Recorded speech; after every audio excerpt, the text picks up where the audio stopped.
नमस्कार दोस्तों, आज की वीडियो का शीर्षक है मूर्ख, साधु और ठग। एक बार की बात है, किसी गांव में एक साधु बाबा रहा करते थे।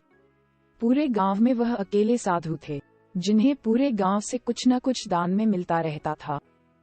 दान के लालच में उन्होंने गांव में किसी दूसरे साधु को नहीं रहने दिया और अगर कोई आ जाता था तो उन्हें किसी भी प्रकार से गांव से भगा देते थे।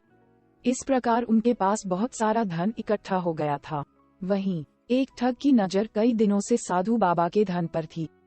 वह किसी भी प्रकार से उस धन को हड़पना चाहता था। उसने योजना बनाई और एक विद्यार्थी का रूप बनाकर साधु के पास पहुंच गया। उसने साधु से अपना शिष्य बनाने का आग्रह किया। पहले तो साधु ने मना किया, लेकिन फिर थोड़ी देर बाद मान गए और ठग को अपना शिष्य बना लिया।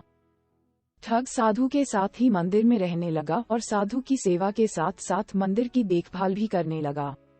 ठग की सेवा ने साधु को खुश कर दिया, लेकिन फिर भी वह ठग पर पूरी तरह विश्वास नहीं कर पाया।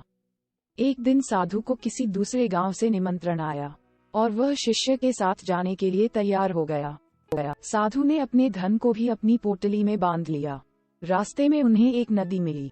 साधु ने सोचा कि क्यों न गांव में प्रवेश करने के पहले नदी में स्नान कर लिया जाए। साधु ने अपने धन को एक कंबल में छुपाकर रख दिया और ठग से उसकी देखभाल करने का बोलकर नदी की ओर चले गए। ठग की खुशी का ठिकाना नहीं रहा। उसे जिस मौके की तलाश थी वो मिल गया। जैसे ही साधु ने नदी में डुबकी लगाई, ठग सारा सामान लेकर भाग खड़ा हुआ। जैसे ही साधु वापस आया, उसे न तो शिष्य मिला और न ही अपना सामान। साधु ने ये सब देखकर अपना सिर पकड़ लिया।